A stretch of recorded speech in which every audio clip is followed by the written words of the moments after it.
Um, OZIOMA Nwachukwu. I had the opportunity of studying philosophy to master's degree. I had my doctorate in theology too, and I took very many courses in psychotherapy and also studied human communication and organization of groups, societies, etc. After my priesthood, I had this dream of doing something exceptional, apart from preaching the good news, to find ways of preaching it practically. And one of the things that have always interested me, even as a youth, was organizing the youth to be exceptional in what they're doing. When I started working in Europe, in Switzerland, my first work was to organize the youth of a dinner in the school, outside the school, children who are growing up with different programs. And from there also, the thought came up, what can I do for my place? So the idea of building up this center came up. It's many years ago. It started with a little dream of youth work, organizing youths doing theater, street theater, playing music, in live music, in dancing, etc., and also encouraging them to go into useful handwork, after which they could build up a life for themselves. So it just grew up gradually until we decided to buy land to find a center where we could organize youth work, we could organize help to the society. So that's how this place started to grow to what it is today. We started as a vocational school and gradually developed into a tertiary institution, a university. We registered the school with NBTE with the courses in building engineering, metalworks, fabrication, electrical engineering. Now we're also offering computer hardware, computer software. We intend to grow into doing also tourism with catering next academic year. We already developed a very big idea with Songhai, that is in Port Novo, to start a big farm, a Songhai farm, where many youths will be employed, where women will be trained in also doing farm, and short change the farming system of our region. It's a big dream that God has been accompanying us to achieve. People come here and think there is a lot of money here, or that I have a lot of money. It's not true. The money with which this place is being developed does not belong to me privately. Many people assisted in helping us to find places where we could write application for financial assistance. Eventually, that of the German government worked, their federal ministry that works together with non-governmental organization. BMZ is what they call themselves. We apply to them for financial assistance. They give us 75% of the money when they're convinced that the idea is good and that we'll utilize the money well. And then we have to find the other 25%. And many of my friends that live in Europe, in Austria, Germany, and Switzerland help us to find these 25%. The communities around here also help, especially as how to provide land, which we eventually paid for. So everything have worked together to what we have here today. We have developed the classrooms for the students. There are six classrooms for our regular students and 3 other classrooms for extracurricular students. We have offices for our lecturers.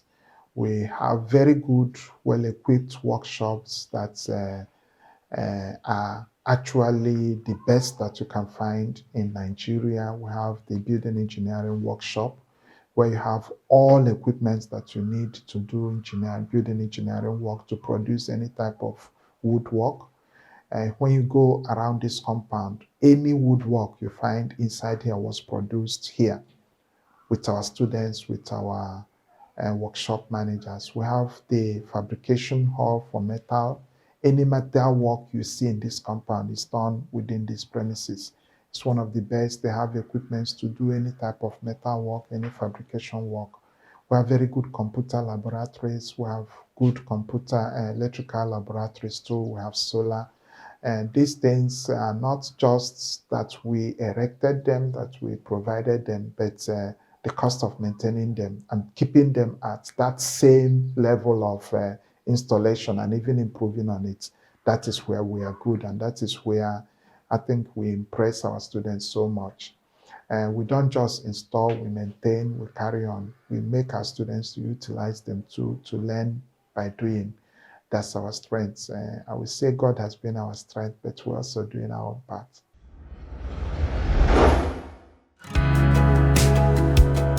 Considering the moral decadence in our country, Nigeria, today, why is it MBARA OZIOMA and not other institutions? Why do you think that parents should bring their children to this place and not other institutions? Well, I'm quite aware, conscious that I'm a Catholic priest, and that what I'm doing is part of my ministry as a priest. It is joined to it. And I think it's part of our profession, our responsibility to educate our youths according to the moral dictates of our belief, Christian belief, and to make them good Christians and followers of our Lord Jesus Christ. This is one of the most precious value that we have here. We know that many youths will prefer to go to the cities because that's where things are happening, and there is little that you find in villages. So we think that we could, instead of moving towards the cities, we move back to our villages and try to begin there. If we develop here very well, there will be no much need for our youths to be going out. And here it is possible to concentrate and inculcate into them Christian values. So in this atmosphere that is so serene, so good for learning, we have our values that is part of the things the students learn. There is a lecturer who is responsible for teaching core values of MBARA OZIOMA Foundation. They learn how to be good, useful human beings to themselves, to their families, and how to reach out to the society. You know, sometimes they say if you want to change the society, begin with yourself, change yourself. Changing yourself. So this is a sort of change that is happening in my life, what is happening. And I want those who come here to be influenced by it, to learn how to change their lives. And we hope that when there are so many people who are changed, they can help to change the society. So it's not just learning theoretically. It's not only learning practically, which we do. They also learn moral values. It's part of the things they learn. And we try to see that they implement it also in the way they live here. It's a very big task that you have to have very good amount of patience to know that Rome is not made in a day. It's a movement one by one. Step by step. Yes. Opuriche, MBARA OZIOMA.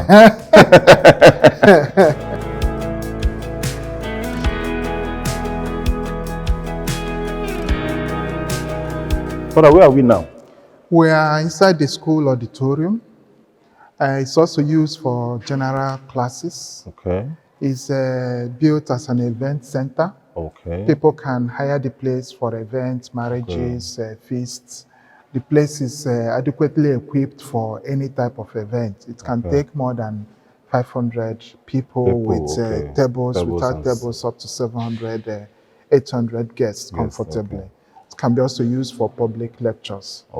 And one thing about this place is 80% of what you see here was fabricated and installed by this institution. Opuriche. Yes. The tables, the chairs, apart from the plastic chairs that you see, the other chairs, we have chairs for this place. Beautiful. This is beautiful. The construction was done together with our students. The electrification of the place was done together with our students. The block work, the bricks were produced by us. The block work, etc. The doors, the windows were all done here and mounted by our students. So it's sort of things going on practically. You will also see a bench that we exposed here. This bench, we are building 500 of them for the Cathedral of Nsukka Nsukka Diocese. Okay. So our students and our workers are presently there.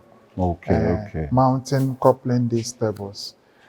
Every part of this thing was fabricated here. Apart from that, we didn't grow the wood. Okay. And the students were totally involved in it. Both our students who are doing their 1 year industrial attachment and so it's a special type of this is beautiful. Church pew that will last the next 1,000 years without anything happening to it. This is MBARA OZIOMA Oporiche. Okay. So what you are seeing in front here is our classroom complex. Down you have 6 classrooms divided by a middle block, 3 this side and 3 behind. Okay. And then up you have our computer workshops. Okay. General computer workshop, then for computer engineering, and then for hardware. And also you have the library at the end of the complex. Almost all the faculties that we have here have placed here. This is okay. This is our orchard, the first orchard. Okay. It was planted by our European partners who came to visit us here one time. It's about 4 years ago, and this year we had a bumper harvest. The oranges were full of fruits. The guava. Wow. Students were feasting on it. Okay. So it provided most of the vitamins, nutrients that both workers and students come here. They come here to rest, especially in the evening. This is Odara tree, 2 of them. Just thinking we about hope it. that by next year they will start producing. Okay. You may have noticed that you don't find flowers in this compound. Yes. Why? Because we have a collection of all the fruit trees that we have in our vicinity. All of them, you can find each one of them here. We are doing a sampling of all the known fruit trees that exist in our region. But we have also started with other useful plants and vegetables. We do hedges with bitter leaf. Okay, the ones we saw in front of the hostel. With bitter leaf. When you go outside the compound, you will also see them. So instead of planting flowers that may be of no use, we use the land to plant something that is useful. Like an sea coconut. See everything. And this place is carefully selected. This is Ofo, Oshishi Ofo. Wonder whether you have ever seen it before. No, I've not seen it before. Oshishi Ofo. Yes. I need to touch it. This is called Oshishi Ofo. Yes, Ofo tree. Okay. This is with with which you do the Ofo that people hold. That the kings normally use. Yes. Okay. So this is the tree. It's gradually growing, and we're taking very good care of it. You will find Oji tree. You find Abili tree here. The bitter cola. You find Meme tree. Okay. Things with which you receive people. These are strategically planted around here with Ofo in their midst. That means the Ofo is the king of all the fruits we have here. Okay. So we hope that when it grows, it will give shelter and give legitimation to this place. And still remains the king of others. Yes. This is the machine with which we produce the blocks. Okay, the blocks. Okay, the fabrics. Maybe we can open it for you to see. Can you help me? Yes. Okay. It's like... Is it tight? Yes.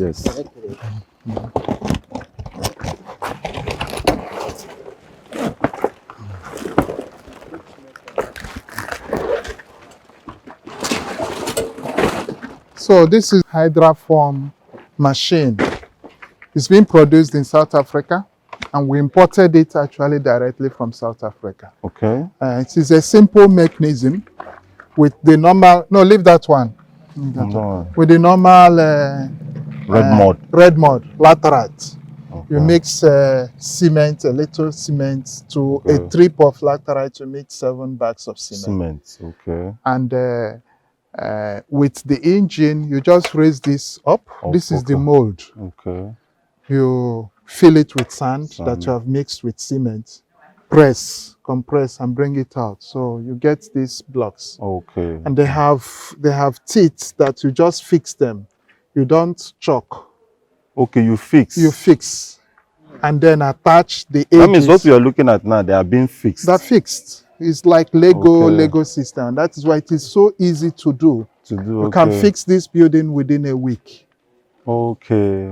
All that you need to do is to attach the endings to the wall. Okay. And once they're fixed, they can't move again. You can refix them by detaching them from the wall. And then you can get 90 to 95% of your blocks back as you fix them. Okay. So it's a very easy system. And one thing you would have noticed is that the rooms maintain up to 15% cooler temperature than outside. Outside, yes. So it's a sort of going back to a former building technology. That's why we say a little touch of Oporiche. So we're going back to our former technology. We don't have fans in the rooms.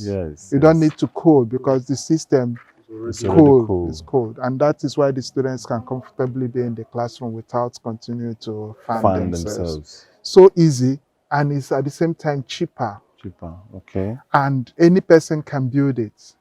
You only need using it in building a house. Yes, any person can use it. He can teach it to any youth within 1 hour. He learns how to use it. You don't need to become an engineer or a medicine man or a bricklayer in order to be able to. But outside this machine, that means we can't come up with this. Our people used to use mold to do it. But the problem was that the composition of the mold is not strong enough. When water touches it, it disintegrates. So with this compressing of it, it is so strong that it can hardly disintegrate again, especially with the little percentage of cement that is added to it, so that even when rain comes on it, nothing happens. So a trip of red mud, 7 bags. 7 bags of cement. And the person will be counting a number of can produce, we produce all the blocks here with the help of youths and women. Oh, women. Women it's and interesting youths. To know the that women were mixing involved. the sand. The youths were carrying it and packing it. And while building, our students were part of the building. So easy to do. So simple. And at the same time, different from what the other society are doing. Welcome. Thank you. OZIOMA. Adiche. So we'll go further.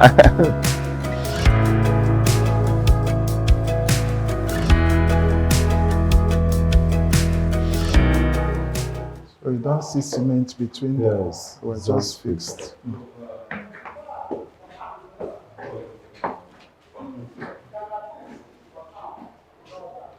This is the computer house. Yes, this is general computer class. ICT lab,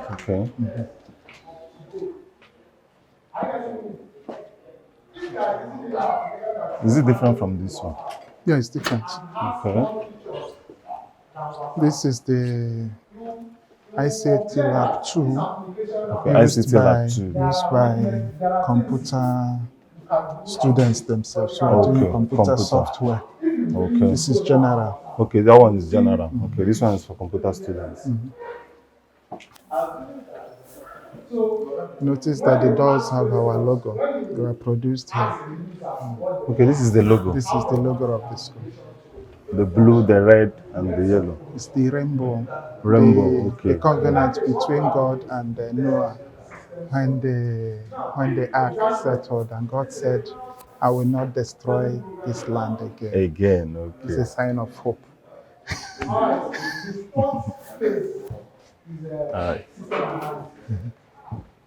This is computer hardware. Okay, this is computer hardware. yeah. Okay. Where Computer hardware where laboratory. they learn how to assemble Assemble. it is. Okay. This one is, let's put it, okay, let's say our RAM is 4 We have the library. Yes. Then we have 4 programs that are running. Whichever one is 2. Most of their books are e-books. So the students can, with the computer, access the books that Okay, they access need, the books. copy Copy. them. Okay. Okay. So they don't need more of the. But they normally come here with their computers to come and read if Okay. they want, or to do research. The tables, the chairs were all built here. This is another factory. The another shelves factory. were also produced here. Wow. So we are We're going moving down. down. Yes, yeah. Okay. Now, when you look at it, all these I think this place is unique too. Yes, this place is unique too. This is the staff room. Well, Yeah. okay. You might have noticed that this is not just a 2-story building. That's what I'm just looking at. Yes. So, We were flowing the floor of the land. This Okay, place was okay. deeper, Big- so we okay. created 3 stories here. okay. Instead of Okay. 2. So this place is the staff room. Yeah, Okay. this is staff room. So the library is the 3rd story of this building. Okay, the 3rd story of this room. So we're on the 2nd floor On the now. 2nd floor now. Okay. Where we were coming from, the computers were on the 2nd floor, but this is the 2nd floor of this place, and the Okay. library is the 3rd. 3rd floor. Yeah, can hardly notice, but from here you can You have can a see good the view of the of the dormitory dormitory. and the administrative building. So down are the classes we use for JUPEP students. These are students who are doing 1 year. Okay, 1 After year. the 1 year, they will get direct admission to any university in Nigeria. Okay. And so we have 3 classes for them, according to the 3 different courses that Courses they are doing. This is then up at the administrative offices where you have the rector. Does the student need JAM to come Yes, into of course, MBARA? of course, Okay. yeah. You have to pass your JAM science courses and then JAM. JAM. Do you have a particular cutoff mark for students? Yeah, we normally use 100 100. Yes. Okay. because most of the students who come here are more practical based Based than theory. than theory. So We also run the system of 40, 40, 20. 40 theory, 40 practical, 40% theory, Okay. 40% practical, Practical. and 20% production. The part of the productive okay. aspect of the it. place. When we have contracts like this building, the building that we did here, the students used 20% of their time to engage in it. It's marked Okay. and satisfied. Satisfied. So whenever there is production in the different areas, they use 20% to participate. If the school does not have something producing, the students themselves have to produce on their own. to show that the practicals they're doing are already affecting it for use. That you Okay. don't just produce, you produce to for make use. sure it is sold or it is already in use. Use, okay. Okay. So that when you are living here, and not You are just sure living of with something. theory, you can really establish a workshop on your own. On your own. Yes. Okay. That's the OZIOMA. You see it, OZIOMA or DJ. And on the 1st floor, we have the toilets. Okay. There's something you will notice when we are crossing. You see, there is no sign of smell. Yes. It's just And we don't distinguish between lecturers, visitors, students. okay. It is open for everybody. For If you ask everybody. me, where can I urinate? I'll just comfortably tell you, go. Go. And it doesn't matter who came. Okay. And it is because we don't distinguish that it is clean. It is clean. Since Okay. we know that any person can use easily it. use So we have to ensure that it is clean. Why are they closed? Maybe So does this fabric have any effect on This place not having order or something. No, it's cleanliness. It's There are cleanliness, people okay. employed to do that. To do that, okay. Apart from the students, of course, when you go to a place that is so clean, you try at least not to leave it too dirty. Too dirty. But if you go in and as it is dirty, then the person may even do it on the floor and go his way. away. But when you notice it's already somehow clean, you will try to move along. So, Father, what do we have before us now? Yeah. Behind us are the other three classes. Okay. There is a wall dividing the classes. There are 6 of them. Okay. So 3 this side and 3 this side. You may have also noticed our flora, the purples and the oranges. Yes. Instead of planting flowers, you see pineapple, you see orange, you see purple. So it's part of the philosophy of the place. Before us is the fabrication area and the electrical workshop. So you have workshop for metal, workshop for electricals. We have also a solar workshop. Okay. How many stories do you think you are having here? How many stories? Stories, yes. Story building, like a story building. I'm seeing the floor. I'm not seeing any story building. There are 4 stories here. I think we need to go and see that.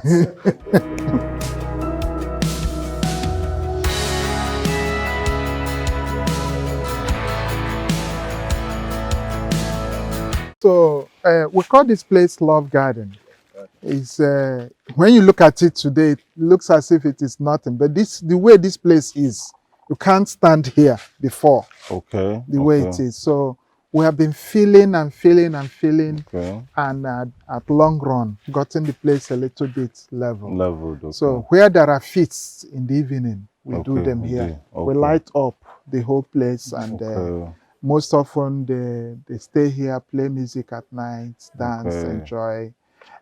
If there is Nkobi, especially when they prepare Oba or Jahoraho. It's this place so that they feast here. They feast here. So from time to time, before they go on holidays, there is such feasts. Like the gala nights. Like the gala night, it takes place here. And then students cook themselves. But we cook only traditional food. We don't cook rice, we don't cook indomie, we cook either abacha, oba, manyibo. There are no beer, no mineral. It's traditional Serious food. enculturation. Any destiny is done here. Then you prepare jiahura. You use the word love garden. So why don't you inculturate the love garden? The name. We'll come to it. It's a good idea. So we are going to the workshop for the metal fabrication. Okay. So that is it for the school alone? Is it for the whole school or just for a particular place? No, it is being used in the dormitory. Okay. In the guest rooms. That is from here. Okay, from here. It's used in the offices. Okay. Also in the MOF office is also being used there. Okay. It is used also in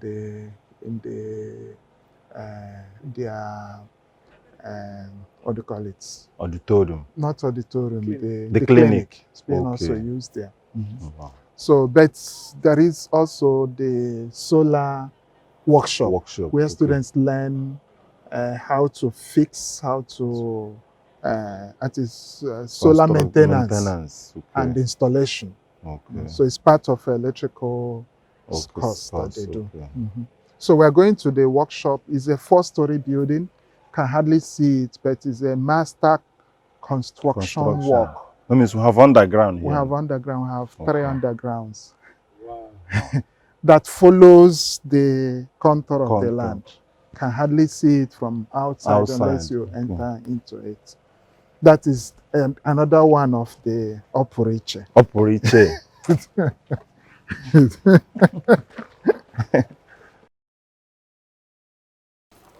Once more, you can see that the doors are customized. They are produced electrical here. Workshop.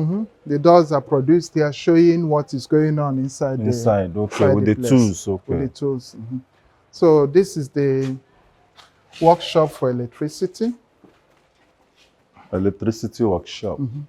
The students come here for their practicals. Okay. So they have all the equipment they need for practicals. Okay. And some of them, or most of them, are being stored in the workshop in the store over there.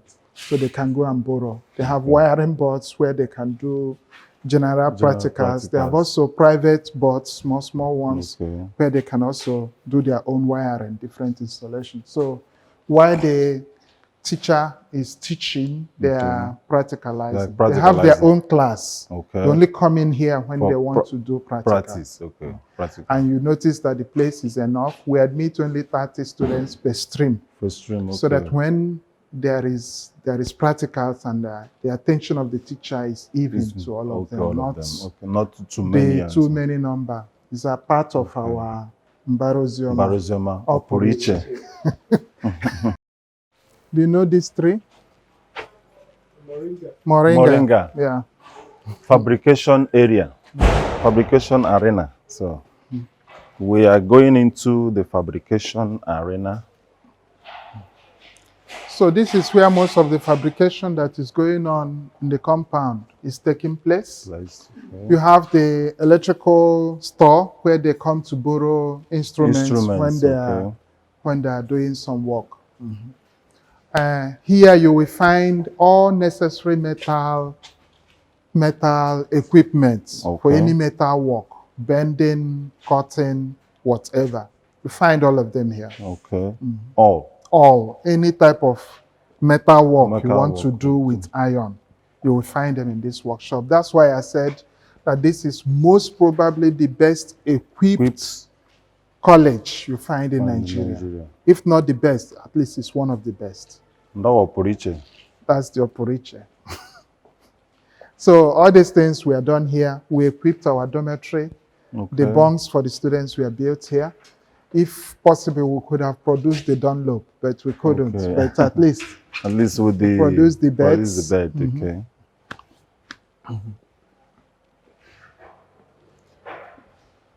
Wow, this is beautiful.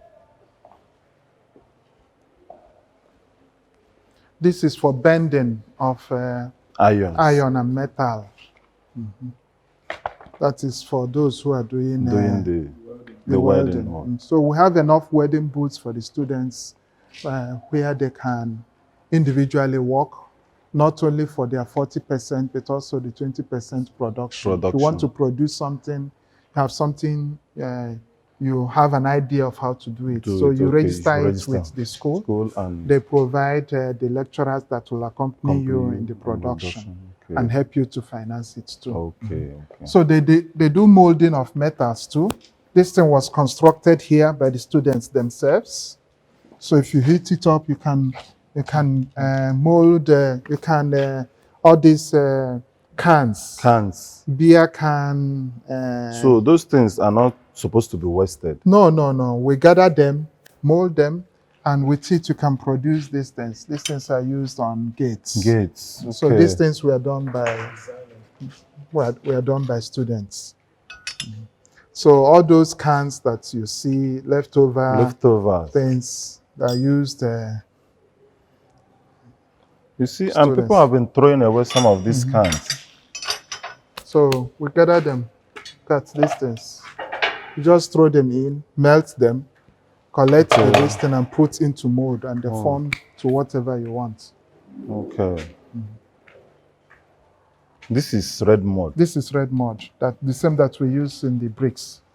And this thing was fabricated by the students themselves with the base.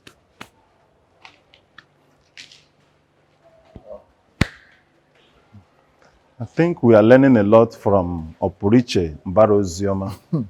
And as we are still going, we are seeing some little machines. This is where they learn basic filing. And you will notice that they have space for every student with their own equipment. The benches have lockers where the different equipment of students are stored. This is one of the things they learn in their practicals. This is a grinding machine. Mm-hmm. So they collect leftovers from around the compound from outside and then cut them together and Okay. build Mold such this. things. So they also do for clients. They produce for they clients. produce for clients too. This is meant to grind like Grind beans, okay, corn. etc. It's a simple mechanism. When you see it, you think that it is too difficult, but it's a simple mechanism if you learn it. As of course, you notice that the equipment was done by the school themselves. The benches, the chairs. It's just this that we didn't buy, that we bought. Okay. But every other thing is produced here.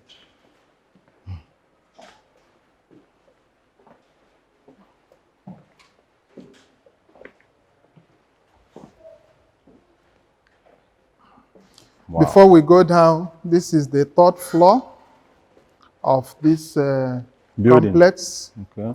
We use it for our solar workshop. Okay, solar workshop.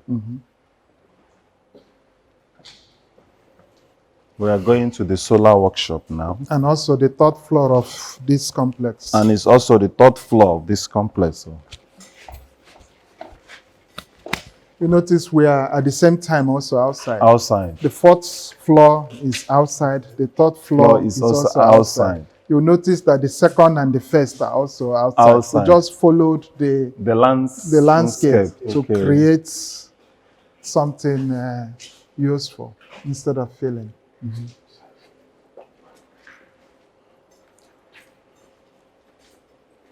So this is where the students come for their practicals. Apart from their part of when people call us to come and install solar for them, which we do, which the school do, then students follow to go to those clients to see, not only to learn it in the workshop. The workshop is their 40%.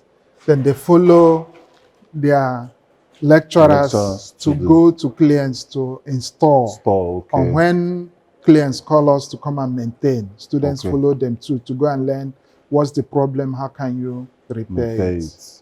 So how do people come about the battery? Do you also produce the battery? No. We are not that far. We hope we'll come there one day. We have to buy them. But you have to learn how to maintain them. Okay. Wow. This is beautiful. This is good.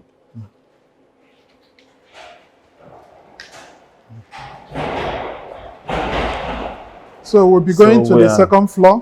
Going out now, moving to the second floor to see more of the opuruche of MBARA OZIOMA.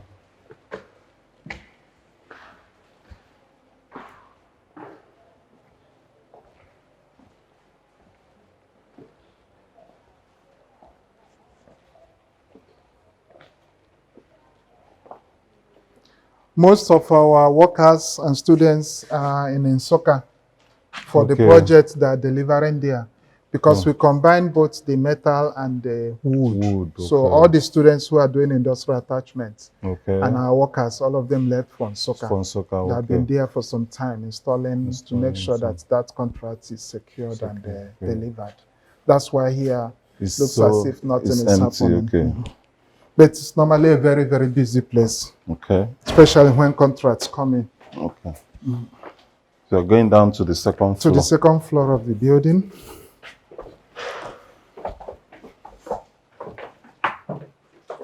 So this is the office of the HOD of electrical. Because his workshop is here. Sorry. It's convenience that is here, toilet and bedrooms for those who are working here. There is also another one outside. This is the, I think it's the laboratory, one of the laboratories. One of the labs. That we have. This is the general store, where all the different metal equipments are kept. You will notice the order so that arrangements so that you don't start looking for something for long. It's already in the computer. So if you want something, you go to the computer, find out which shelf it is and which number of them are there. So You sign off, you're taking 2 or 3, it is registered, and when you bring it back, it is registered. That's why all the different things are labeled and arranged. So students come here to borrow something, but you have to go to the office to register it. Okay. And then they the person who is in charge of the place is told, go to the 3rd shelf. Okay. You will find it and around the number this I place. want. Okay. So we have actually, as I said, a very equipped, very good equipped workshops. Anything you need to do metal work, you have it already available. And if it is not there, we buy. Okay. We already budget for such things every year. Okay. We are still seeing the oporiche of MBARA OZIOMA, and we are still moving. So the last office on this 2nd floor is the office of one of the HODs too. Okay, one of the HODs. For metal. So we are on the last floor of this complex. Oh, the 1st floor. The 1st floor, okay. The 1st floor of this complex. This is the most expensive part of this compound. The equipment you see here range from 100 to 150 million. Each? No, generally. What you see here. Wow. So you hardly find institutions with such equipment. They are things you use to cut, mold, bend, form metals. Metals, okay. And all of them are in good condition.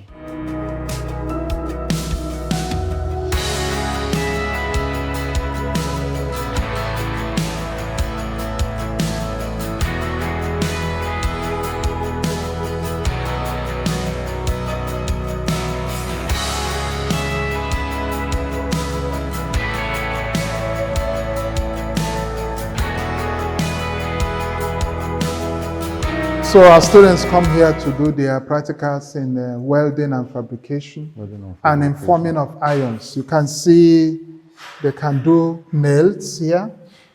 They can do both joints.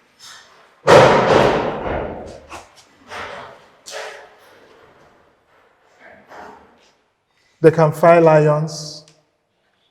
And if you have something in your car or in your machine, a part that is not working well or that's broke, can come here easily, and they form it for you. Just like forming a car key. Exactly. They do car keys easily. It's an easy something to do.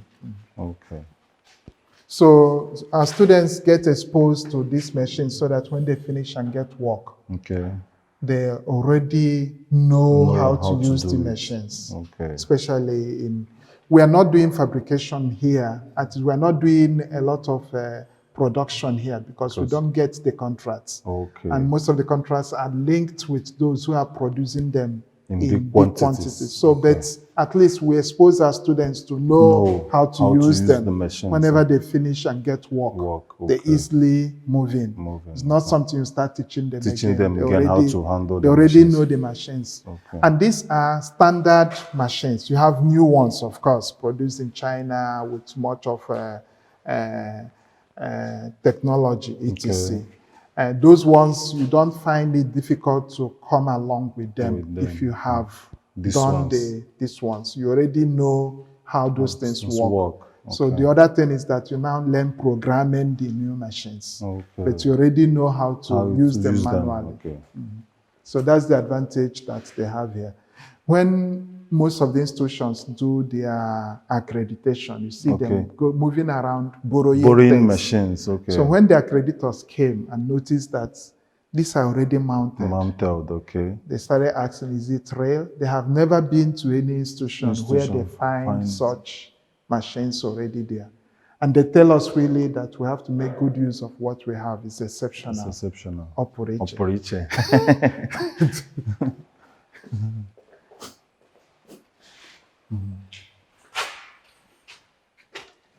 This is, wow, this is beautiful. So most of these machines range from 50 million, 30 million. They are not just small things. We have lights that can all of them be functioning at the same time? That's the generator, 150 kVA, just behind you there. Okay. with which we can power the whole compound, Compound. at the same time. At the same time, okay. Okay. This is beautiful. So everything you need to build is already here. It's already here. I think this is one of the oporiche in MBARA OZIOMA. So we'll move on to see other things for ourselves. And So we are on the ground floor again. You notice that the 4 floors are all attached to the ground to floor. the ground floor, yes. Only that the level is different. Took advantage of the landscape. Yes. So all these things are extremely useful. They're not just wastes. Okay. The students use them when they do practicals and Practicals, production. okay. So is the we're area going of inside the building engineering workshop, where we major mainly on wood production. Okay. So it's one of the best equipped wood producing factories we find in Imo State. I don't know any other that is better equipped than here. Okay. But we are not just equipped. Okay. We do also produce. We have very good technicians who are working here. We take any job concerning wood, any job concerning wood, and we deliver perfectly. So most of our products are not here because they're delivering. We don't have space for keeping them. Okay. But we have started to keep anything we produce now. At You least see very few one, of them, like you have seen with the this thing. So all these are also our products, all these workbenches. We have about 45 of them for students when they are working, so that each person has a space for work.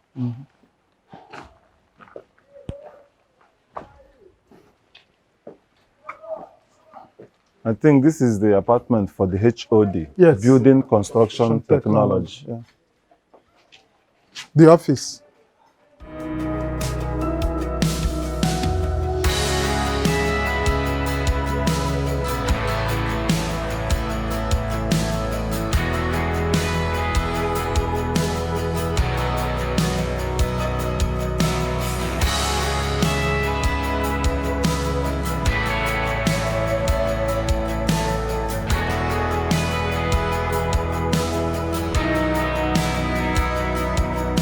So we are going into the wood construction workshop. Wow, this is just... So that's the workshop. One of the oporiche we have come to see.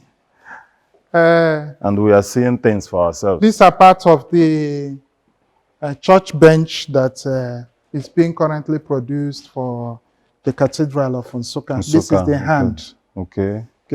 This is part of the foot that will produce the different parts and then fix couple them. Okay. So this is what actually they are doing now at Nsukka. Okay. This is a model of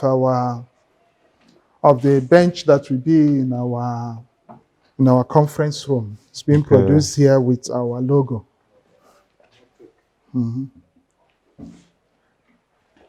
So what else do you see up here? This is also a bench that was produced. This is a flower pot. A flower pot. They will be going to the conference center too at the entrance. Okay. This is a work we did for a convent, kneelers and chairs. Okay. For them, for the church. Okay, with drawer. So down here,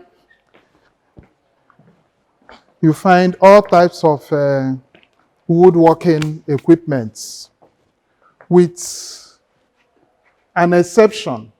This one was 100% constructed here. This one? This one, 100% is a cross-cutting machine. Cross-cutting machine. So you power it. It was produced this year? It was produced this year, yes. Yeah, so 2020. Yes. Okay. You use it to cut wood. It doesn't matter how heavy the wood is. Just power it and push. So it was produced there. We have entered that stage of producing our own machines. So this is the first production, and we hope that people will ask us to produce for them. Okay, this can be used in the timber markets. Yes, to cut wood. Okay. It was very helpful to us during the production phases for this. So you find other machines that are needed in the production.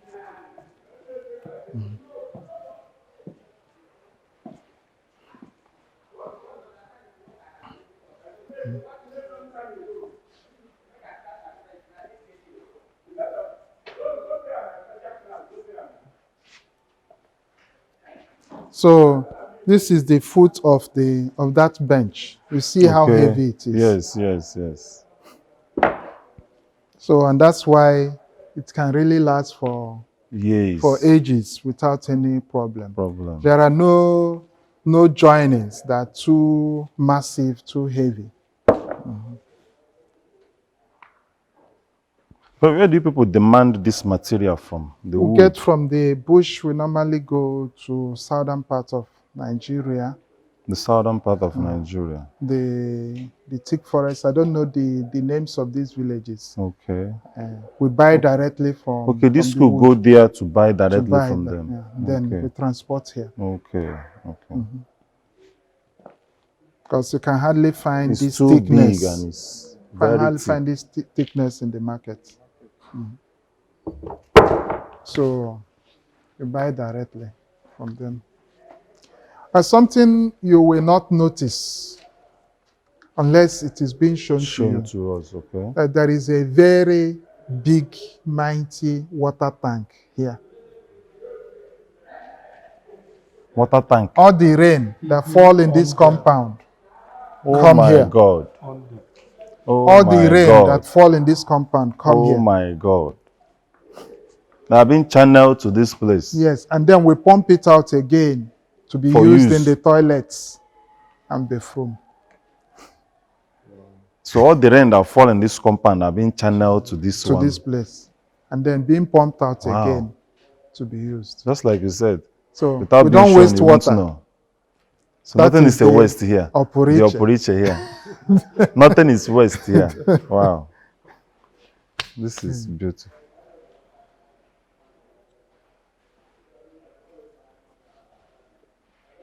So that's the last workshop we are seeing. We already have a workshop for the catering, the kitchen, and then the eating area, the conference.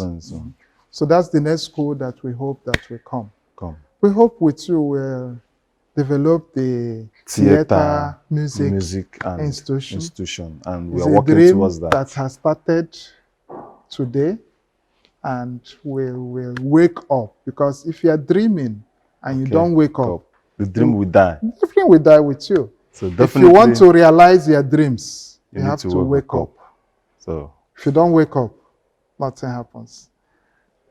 So this is a dream that is already on process, and definitely it will stand.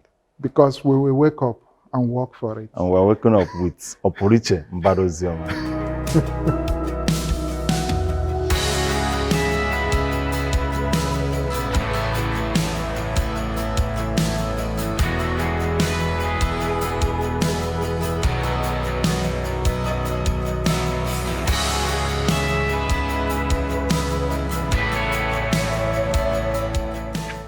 We go today and then end up with the clinic. Yes. And then go back.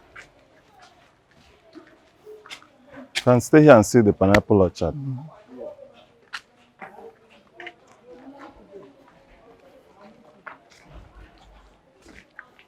We hope there will be fruiting this Christmas for the first time. Okay, we started gradually. We started gradually. But these ones are already the second year. Second year? These ones, yeah. It's the second time they are fruiting. Okay. So these ones outside are for the first time, and they have started gradually to fruit. Hello, what is this? They were testing what we used to test a nursery. Nursery, okay. Planting things. We planted a lot of oha tree and obono. Okay. So that when our kitchen takes off, we won't be buying vegetables. Vegetables, okay. So the Oha tree are gradually growing.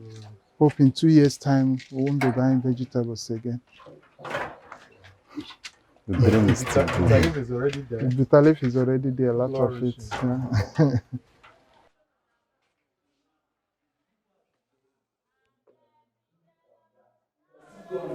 So we are going to see the registrar and know more about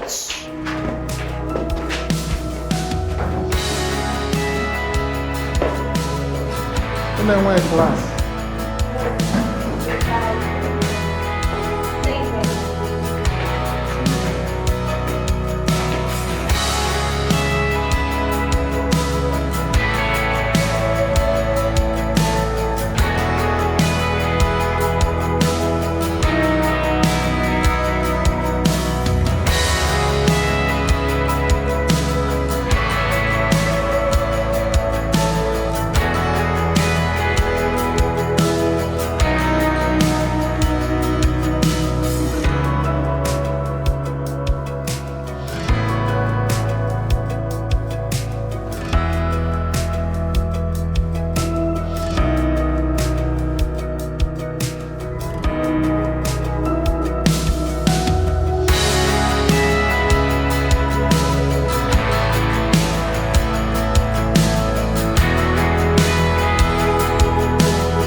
I see it is the school is all out to produce skilled um, skilled human beings and not unskilled students. Maybe those who, after graduation, most universities produce job seekers, but we don't produce job seekers. We rather produce those who can employ themselves and employ others. That's just the difference. The way we bring them up is, I'm happy you've gone through our workshops. the workshops we have.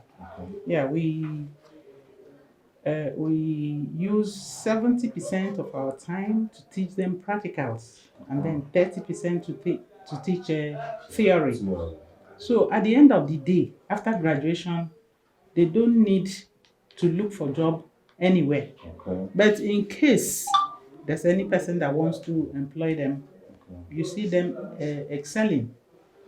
Otherwise, they can be on their own, employ them and employ others. Yes. Thank you. Thank you.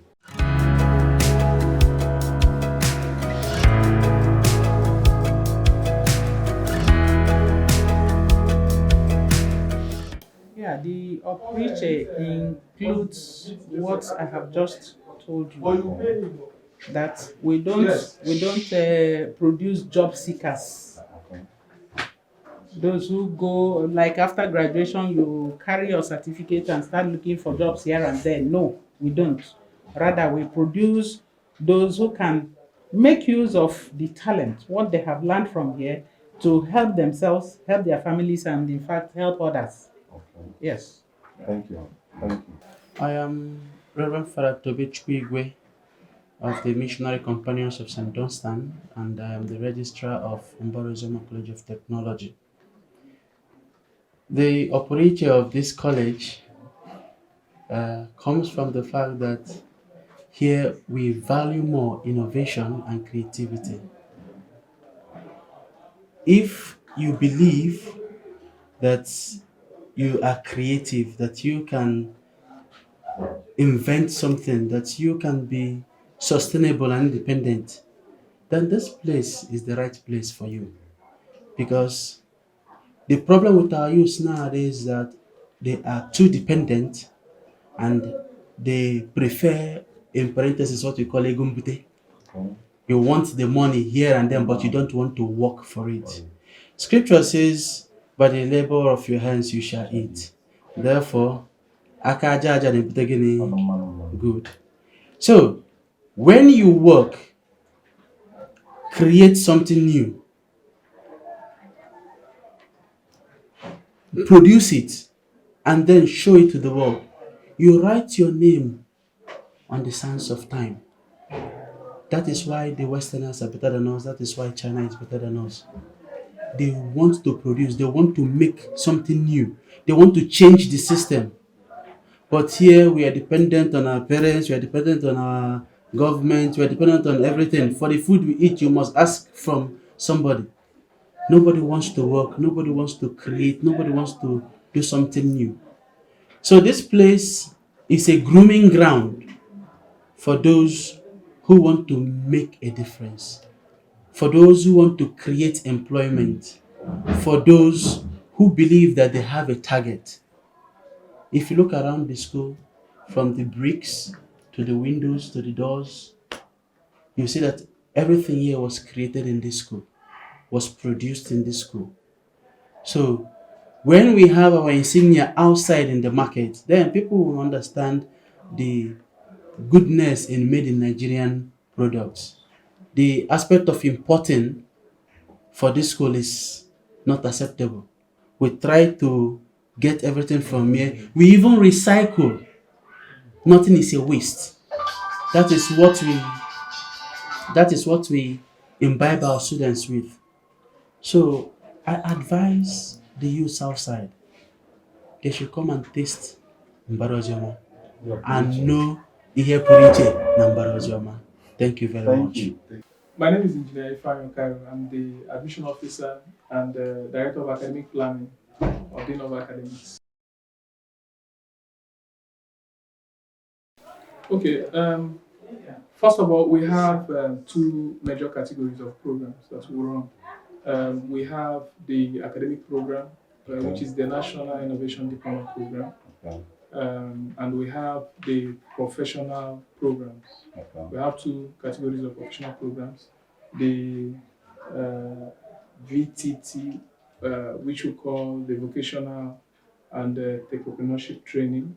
And we'll have the advanced version of it, which is the Professional, Vocational, and Entrepreneurship Training.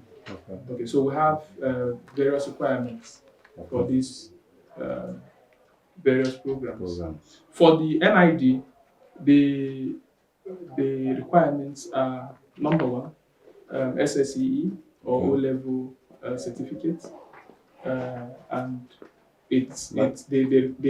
How many the numbers benchmark. credits? The benchmark is 5 credits, 5 O-level credits in English, mathematics, physics, and 2 other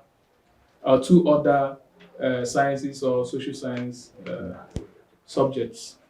Then for the VTT, there's the vocational and technopreneurship training.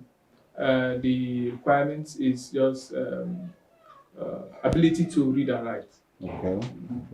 Then for the professional level, the requirement is 5 O-level credits from any subject. Any subject. Any subject combination.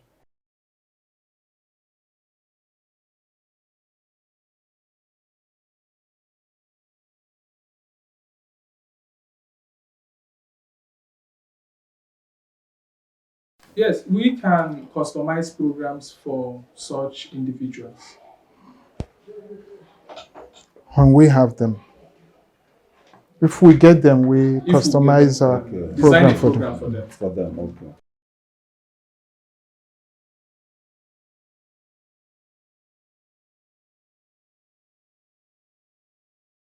All right. For NID is National Innovation Diploma, which is an MBTE accredited qualification. Then we have Equivalent to OND. yes, equivalent is equivalent to ND. That's the National Diploma offered or awarded by polytechnics.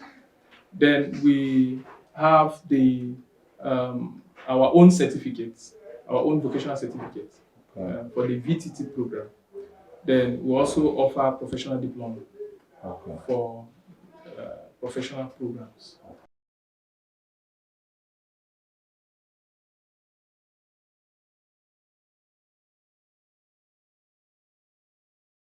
All right. For NID, we have two classes of that's the categories or that make up the curriculum. We have general knowledge courses. Then we have the professional or core courses. So core courses are actually peculiar to the various disciplines, Which are? which are computer hardware engineering, computer software engineering, welding and fabrication technology, electrical and electronics engineering technology. Then you have building construction technology. All right. Apart from our national innovation diploma programs as well as our vocational programs, we also have university foundation programs, JUPEB, IJNB. Recently, we partnered with an international university to enable us offer degree programs for those in management, humanities, and of course engineering. We also have programs in languages. We're in Dutch or German. We have French and Italian as well. And we are currently working on getting accreditation for higher innovation diploma in our current NID programs, as well as introducing new programs in management and social sciences. Programs such as hospitality and tourism, business informatics, banking operations, and so on and so forth. So we are kind of diversifying and making sure that other disciplines are carried along. I'm a follow PK. I do St. John International. I'm the Dean, Students Affairs. As the Dean, Students Affairs, my major work is to make sure that the students abide by the rules and regulations of the school. I serve as a liaison officer between the management and the students. And you know, there is an adage that says a tree cannot make a forest. So I work in concert with other members of the management to make sure that our noble objectives are achieved.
Thank you.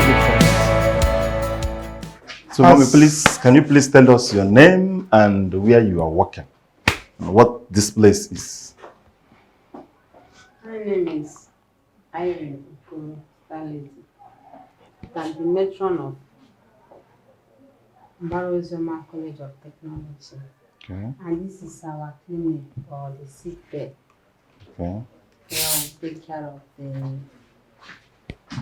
our students, even our staff, okay, whether they have wound or they're sick. okay. And we dispense drugs here for even workers or whoever that is in need.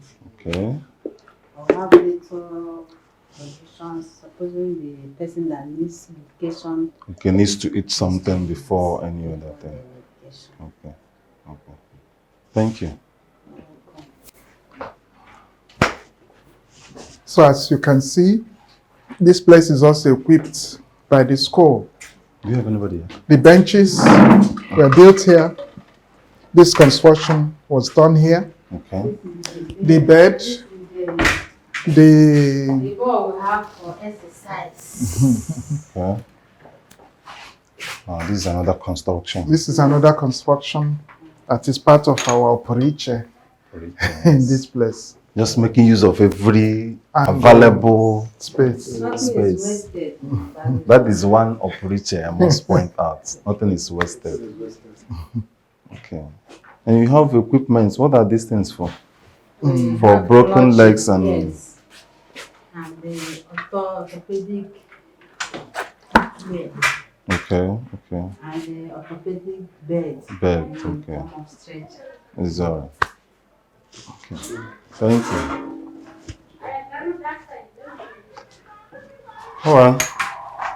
I think we'll go and see the students.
Hello, viewers. My name is Reverend Father DESMOND CHIGOZIE from the Catholic Diocese of Okigwe.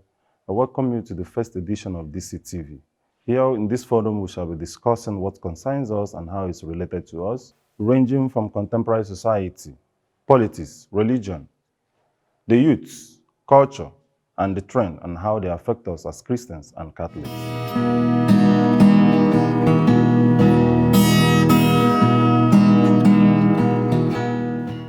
For our inaugural discussion today, which will hinge on the threading EndSARS saga, we have Reverend Father Dr. OZIOMA. He is a priest of the Catholic Diocese of Okigwe, a teacher, a studied psychotherapy, an administrator, a public affairs analyst. Father, you are welcome. Thank you. As we perceive a revolution in this EndSARS protests, which is turning against the elites, how can the church be of help? First of all, it is true that the whole nation has the church as their children. So both the government, the youth, their parents, all belong to the church because the church has a mission for all of them. So the church should take a position in such a way as to help our youths to address themselves properly in line, and at the same time also help the governments to listen to the youths. If it is necessary, the church should lead the protests of the youth. They should be present. Their priests should participate in it because they're also part of the youth. And at the same time, they should also be present when the government is addressing the issues. They should be there for both parties. And I'm sure that many priests protested, many priests participated. They sent also things online showing that they're in line with what the youths are doing. Thank you, Father.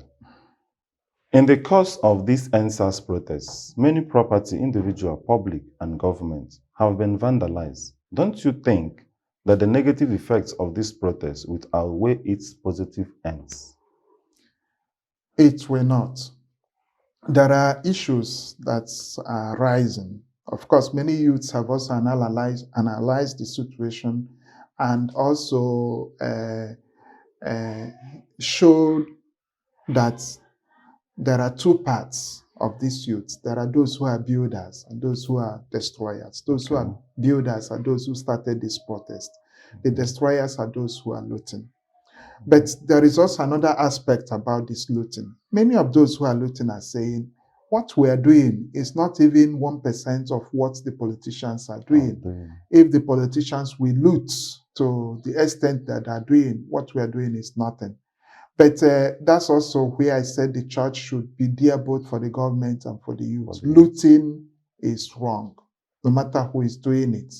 But not only that of the youth should be addressed, that of the government should be addressed too. So two ends, two wrongs does not make a right. Looting is bad, but it's not only youth looting, the government officials are also doing that. And most of the things the youths are looting are things that the government have already looted. So although it doesn't make it right, but we shouldn't look at it from one aspect.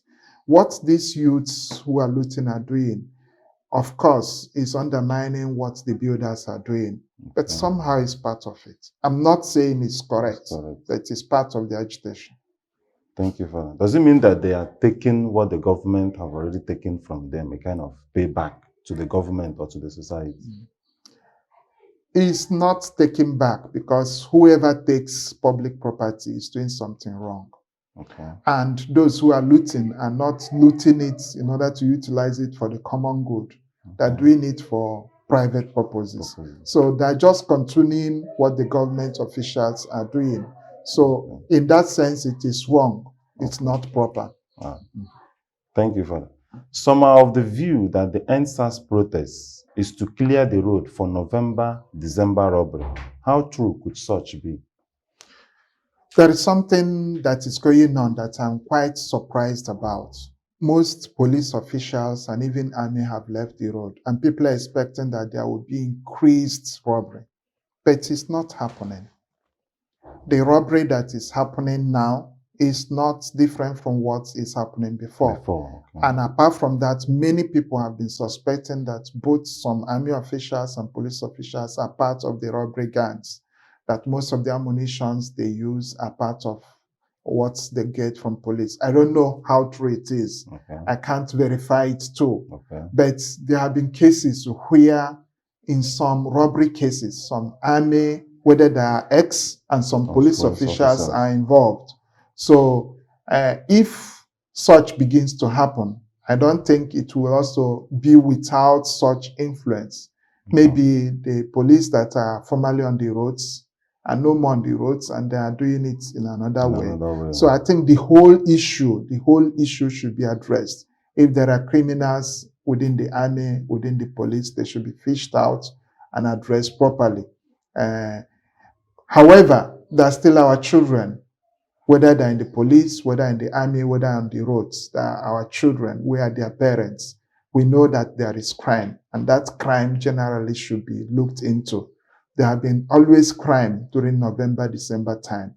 So I don't think that the agitation has something to do with this event. Rather, let this agitation help to provide more security for our land. Okay, thank you for that. Do you think community or the state police is a better option than SARS? From what we have noticed till now, I don't think that segregation will be a solution. Okay. I don't think so. Why? It is those who are in this general body that will also constitute the small body. Who are those who are going to be in the community police? Are they the present police? Are we going to grow up new ones? Will they be grown from our present youths who enter the police? Okay. Is it going to solve the problem? No. There are countries where the minimum qualification to enter police is a degree, a university degree. You study police at the university. Okay. You study it and you qualify. Like going to a university to study. So it's a course. Okay. It's a course that you take, and when you pass it, you can now qualify. In most countries, the minimum that you can use to be a policeman, you have to do psychology, you have to pass it, or even have to study psychology, apart from studying also community policing before you enter into the police force. So there is need for a total renewal of our police system.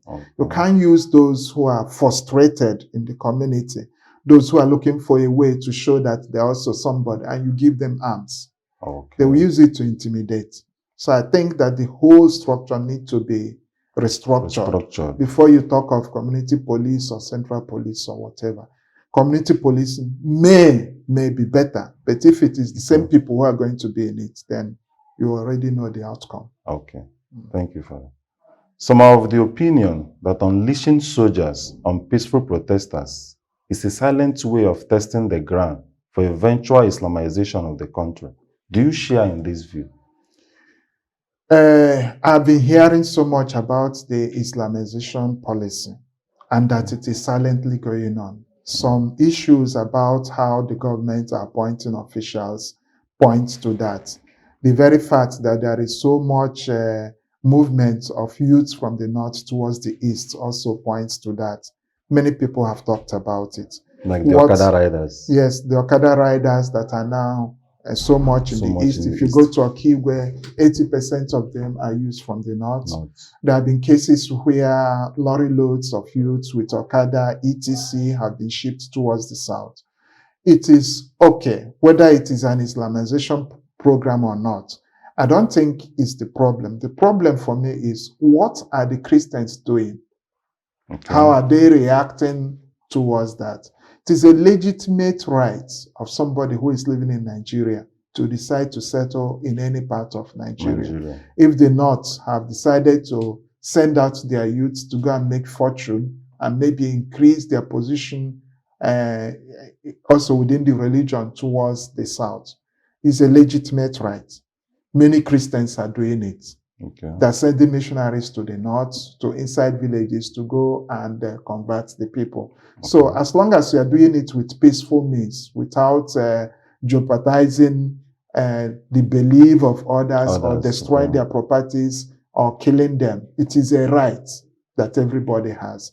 And I think the Muslims have that right too. So my question is, what are the Christians doing? What are they doing? So you don't answer it by saying they should stop. You answer it by having your own counter way of also increasing the number of people who believe in your own religion. Okay. Thank you for that. In the light of recent happening, do you advocate for a restructured Nigeria or a total separation between the constituent regions? We are not the first to look for that. Very many countries have done that. What happened in the old Russian countries and also Russian, the countries that Russia was rather overlooking, like Yugoslavia, what happened to Yugoslavia, many other such countries. We are not the first to agitate for that. When people see that their tribes, their races can't live together and there isn't enough improvement, enough development, they could agitate for such things. While that is a fact, there are also countries that are coming together because they know that coming together will improve them. The question is our country moving forward through this amalgamation of the different races? Are we moving backwards? Many people think that because of how the politicians are ruling, that it is better to disintegrate. The problem is not the people. We can live together and we have been living together. Problem is the rulership, how they are ruling. And without addressing that, if we disintegrate and we have the same set of politicians ruling in the different places, there will be NSAS protests too. So the thing will continue. We have to change the ruling system. We have to change it. If we don't do that and disintegrate, then it will continue. Apart from that, the ruling class will never allow you to disintegrate because the situation favors them. They will do everything to see that it doesn't work. So I think our first problem is to how to change the way the government is operating. If we succeed, then we can then peacefully decide how to continue or not continue. That's my position. Okay, thank you for that. Does the church law allow priests to be part of these kinds of movements or even be at forefront of leading such revolutions? Yes, it allows it. Apart from the fact that there is also the concept of a just war. The church went to war in different places. What happened in Poland, the revolution in Poland, was induced by Pope John Paul II. He was at the leadership. It was his philosophy that the party used to liberate themselves from Russia.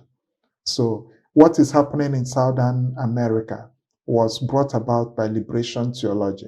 There are priests who brought up that concept of liberation theology, and it has helped to liberate many countries in Southern Africa. Many bishops were ahead of it. We need it. It's not should. We must do it because it's part of our mission to do that. I see a situation where the church decides to at least create places for youths. Whenever you're demonstrating, come to our church and eat. Come there and sleep. In the morning, continue. Provide safe places for them so that this thing will continue. It's not about SARS. It's about our country. It's about how things are moving. And I think the church should lead it. And there are already bishops who are speaking up. And we are happy that they are being threatened. It means they are doing something. So let that protest continue. It shouldn't end. But let it have a vision. A vision. Thank you. Thank you. Do you think the government would succumb to the cravings of the masses in the long run? There is this concept of the strike of beggars. The strike of beggars. Is the concept that in a city where the wealthy people used to go around and give beggars money, and the beggars will use it to eat for the day. The next day, the rich people will come. So at a particular time, the beggars started to strike. They say, we are not receiving money again. Right away, we go hungry. And the big people will come out and want to give money, and they don't see people they give. and they stopped feeling big. And Okay. then they started to beg the beggars, please receive our money. Because if you don't receive, we are no more big. Big, okay. We're only big okay. if we give. Okay. So I think there is that concept should happen where our youth decide we will stop being sycophants. Okay. We stop receiving this daily this thing. Why you steal the nation's wealth and give us just droplets Peanuts to survive or to die? If we decide to stop that and say no, there should be equity. The wealth of this nation should be shared in a way that it helps everybody. Schools should be equipped. Students should be able to go to university, etc. There should be free education in this land. Many of the oil producing states are doing it. The citizens of many oil producing countries are living very well. Why can't we do that? Because some 5 to 10% of our population have decided to have everything for themselves. So if it doesn't stop, when will it stop? There was one youth who said, if I die, it's better than to allow my children to grow up in this situation. We need to have that sort of frame of mind to say, it's okay, it will not continue. Let there be no election 2023 until we correct this situation. Because as long as the system continues, those who are taking over will continue it. So let the whole thing stop and let's reform the whole system. And I think it's an opportunity to do it now.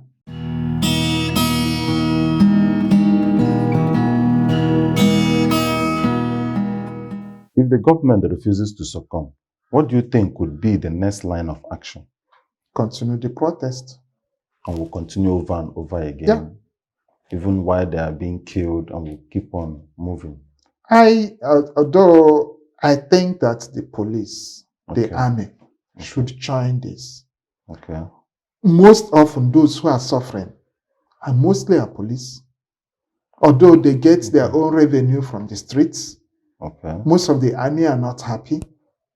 When they learn to join this protest, things will change. In most countries, it happened. The police put down their arms and became at the forefront. They became protectors of those who are protesting. When that begins to happen, things will change. When you tell an army to shoot and say, I'm not shooting. I'm not going to shoot them, my brothers and sisters. And what they're fighting for is right. Let's all join.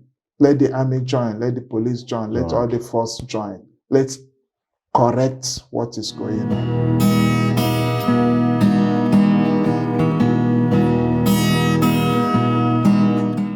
If eventually the government succumbs, do you think it will be in sincerity, or the more you look, the less you see? Succumbing means changing the way the politicians are remunerated.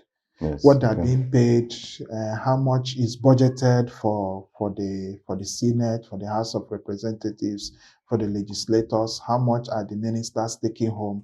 All these benefits they get that actually swallows the whole budget of the nation. What is budgeted for education in a year, and what is budgeted for the Senate? How many percentage of Nigerians are in the Senate? How many percentage are in the university? Such things. When such things change, then you decide whether you want to go into politics or not. You have to make it less attractive than it is today. And then focus on the areas that will bring up the whole nation and not just a selected few. That's the basic problem that we are facing.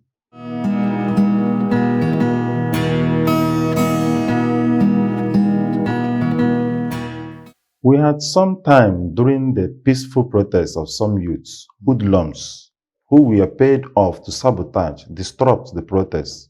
Why do you think those youths, hoodlums, subscribe to being paid off, sabotage, disrupt, than joining the peaceful protests to better the state of the nation that would benefit them on the long run? When you start such protests, you have to take that into account. I think that was a mistake that the leaders of the protest did not calculate. They believed on the goodwill. Our political parties thrive the way they do because there are such who receive money on the day of election or before that to go and loot for them or to go and cause problem. You have to calculate that into whatever you want to do. So you can never come to a situation where it will not happen. Okay. There are people who are ready to eat for today. And And those who they're are okay with it. they're okay with it. Those who are doing the demonstration are not paying them. Okay. And they need that money to survive for the day.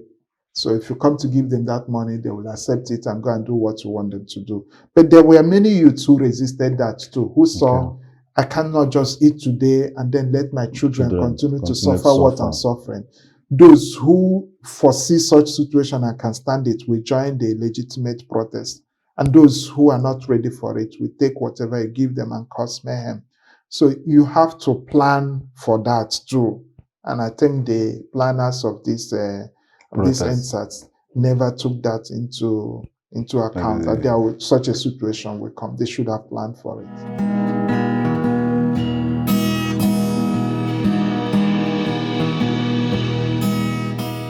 If the military is deployed to tactically distract and terminate the peaceful protests, as we have seen on 20th October 2020 at the Lekki Toll Gate, Lagos, do you think the military men should carry out the last order as zombies in the west of Fela and Ikelapo Ransom Kuti, or listen to the godly voice of their consciences that they tend to suppress for some peanuts gain and to the detriment of an ultimate gain?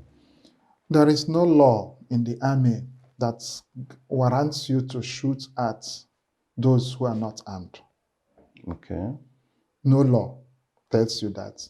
An army man can only shoot in combat and in war. And if there is no war, no law of the army tells you to shoot at demonstrators with fire ammunition. So what they were doing is not according to their army rules and regulations. So they went against it, and they can be prosecuted worldwide, even if Nigeria does not do it. Okay. You don't shoot at peaceful demonstrators.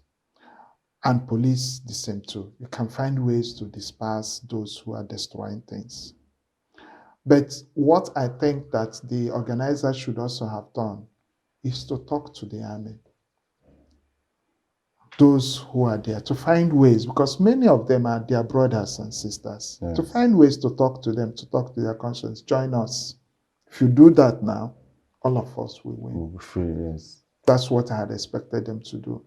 But for army or police to start shooting at peaceful demonstrators is against anything that is binding them as rules and regulations.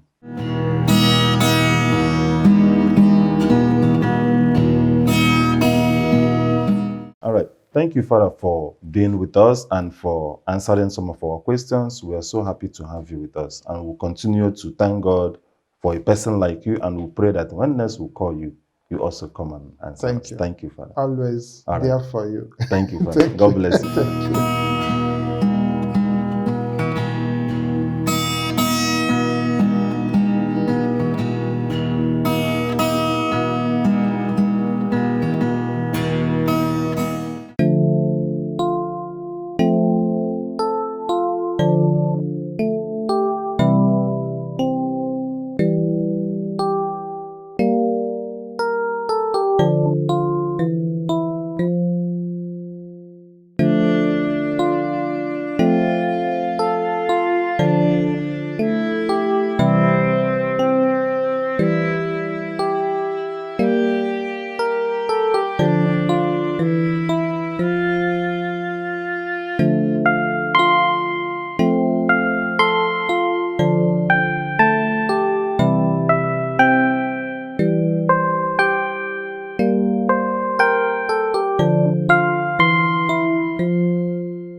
you.